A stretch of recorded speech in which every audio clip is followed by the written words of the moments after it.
안녕하세요. 마음 편한 삼성전자입니다. 주말간 영상을 한 개도 안 올렸습니다.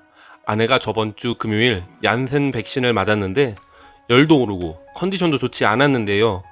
제가 주말에는 요리나 설거지 등 집안일을 도와주는 편인데 좀 더 가정에 신경 썼습니다. 그러던 와중 오늘 정말 반가운 소식이 하나 떴는데요. 간만에 초대형 호재입니다. 그렇게 크게 다루어지지 않았을 수도 있는데 이 호재가 그냥 호재가 아니라 초대형 호재인 이유를 말씀드리겠습니다. 이 부분은 향후 10년간의 삼성전자 IM 사업부에 지대한 영향을 미칠 수 있는 호재인데요. 어찌되었든 주가는 기어가도 호재는 틈틈이 터뜨려주는 삼성전자, 정말 대단합니다. 6월 15일 삼성전자가 영국의 다국적 통신 사업자인 보다폰의 5G 장비 공급업체로 선정되며 유럽 시장에 첫 진출한다는 소식인데요. 삼성전자는 지난해 9월에는 미국의 1위 통신 사업자이자 이동통신 매출 기준 세계 1위인 버라이즌과 5G 장비 공급 계약을 체결했고요. 지난 3월에는 일본 최대 통신사 NTT 도코모와 5G 이동통신 장비 공급 계약을 맺었죠. 삼성전자는 14일 글로벌 뉴스룸을 통해 영국 보다폰의 5G 가상화 기지국 분야 공급사로 선정됐다고 밝혔는데요. 삼성전자가 유럽에서 5G 상용 사업을 수주한 것은 이번이 처음 있는 일이죠. 삼성전자는 이번 계약으로 영국 내 다양한 가상화 기지국 솔루션과 다중 입출력 기지국을 포함한 4G, 5G 솔루션을 공급하는데요. 보다폰은 1985년 설립된 기업으로 세계 5위, 유럽 1위의 이동통신 사업자입니다. 세계 69개국에 3억 1,500만 명의 가입자를 확보하고 있는 거대한 통신 사업자인데요. 미국이 중국 통신장비 업체 화웨이 제재에 나선 것이 삼성전자에게는 호재로 작용한 것이죠. 그런데 이 이야기는 갑자기 툭 튀어나온 이야기는 아닌데요. 작년 7월 영국 정부는 이미 화웨이 5G 장비가 상당 부분 깔려 있었지만 국가 안보에 위해가 된다고 판단하고 무선통신 시장에서 화웨이를 전면 배제하기로 결정했었죠. 영국 통신사들은 오는 2027년까지 화웨이 장비를 모두 철거해야 하는 상황이었습니다. 당시 올리버 다우든 영국 디지털 문화 미디어 체육부 장관은 5G는 우리나라를 변화시킬 것이지만 그것의 인프라의 안보와 지지력에 대해 우리가 신뢰할 때만 가능하다 라고 하면서 화웨이에 대한 미국의 제재와 우리 사이버 전문가들의 기술적 조언에 따라 정부는 화웨이를 우리 5G 네트워크에서 금지하기로 했다고 밝혔는데요. 그러면서 영국은 화웨이를 대체할 5G 통신 장비 공급업체를 물색했었는데요. 지난해 7월 김우준 삼성전자 부사장은 영국 하원위원회에 출석해 삼성전자가 영국의 새로운 5G 통신망 장비를 공급할 수 있냐는 질문에 우리는 분명히 할 수 있다고 답했는데요. 당시 김 부사장은 삼성전자가 유럽의 통신사들과 통신망 장비를 공급하기 위해 활발히 논의를 진행 중이며 전통적인 기술보다는 4G와 5G, 6G에 재원을 투자하고 있다고 강조했었죠. 그리고 이번 보다폰의 5G 공급업체를 검토하는 데 있어서 버라이즌이 작년 9월 삼성전자와 맺은 5G 장비 공급 계약 체결이 매우 큰 영향을 끼쳤을 것입니다. 왜냐하면 5G는 국가 안보 협력을 위한 정보동맹을 맺은 미국, 영국, 캐나다, 호주, 뉴질랜드 이 5개국을 일컫는데요. 이 5개 국가는 국가 중요 정보를 공유하며 안보 협력을 강화하고 있는 동맹국입니다. 이 5G의 수장이라고 할 수 있는 미국의 1위 통신 사업자인 버라이즌이 삼성전자의 5G 장비 공급 체결을 했기 때문에 영국도 삼성전자를 우선순위에 두고 공급업체를 검토했겠죠. 영국은 사실 화웨이의 5G 장비를 삼성전자로 교체하는 데 있어서 어떠한 국가보다 리스크가 컸는데요.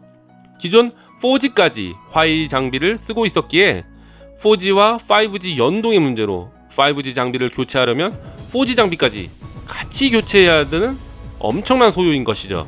그렇기에 기사에 5G와 함께 4G의 솔루션도 함께 제공한다는 내용이 나오는 것이죠. 결국 영국은 통으로 다 바꾸는 것이고 보다폰의 사업 영역을 확장하고 있는 유럽의 대부분의 국가도 마찬가지인 상황이죠. 게다가 이렇게 유럽 전역과 호주에 뻗어 있는 보다폰의 삼성전자의 5G 장비를 공급받는다라는 소식을 들은 아직 5G 공급이 되지 않은 유럽 국가와 지역에서는 삼성전자의 5G 장비를 채택할 확률이 높아지지 않을까요? 작년은 세계 매출 순위 1위 버라이즌이었는데 이번에는 유럽 1위 보다폰입니다. 이것이 무엇을 뜻할까요? 정보동맹을 맺은 5아이즈가 모두 다 삼성전자의 제품으로 교체되고 있는 상황이라는 것이죠. 삼성전자 홈페이지에 나와 있는 5G 장비 공급 계약 현황을 보시죠. 5아이즈에 속해 있는 미국, 캐나다, 뉴질랜드는 이미 계약되어 있었는데 이번에 영국과 호주의 일부를 포함하면서 5아이즈에 속해 있는 5개 국가와 모두 장비 공급 계약을 체결하게 된 것입니다.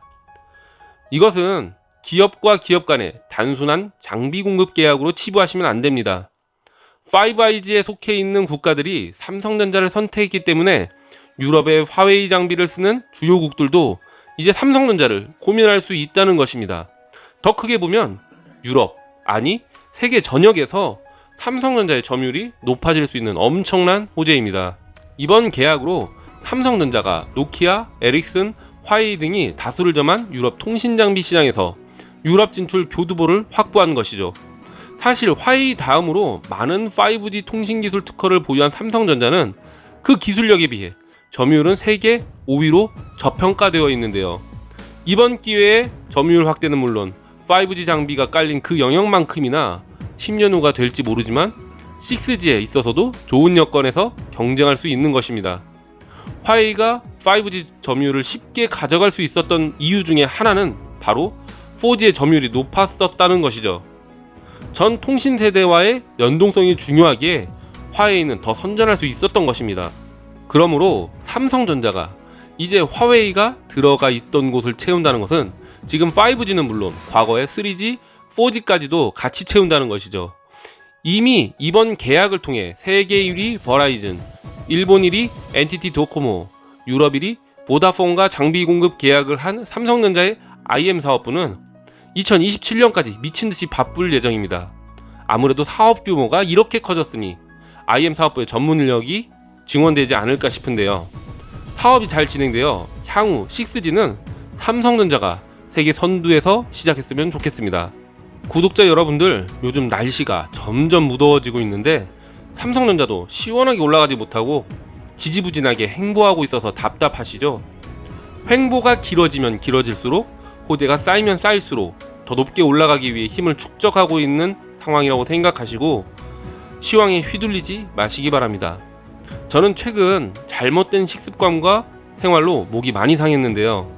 그래서 더욱 오랜만에 여러분들과 소통할 수 있는 이 시간이 더욱 소중한 것 같습니다. 항상 건강하시고요. 내용이 유용하셨다면 구독, 좋아요, 알람 설정까지 부탁드립니다. 지금까지 마음 편한 삼성전자였습니다. 감사합니다.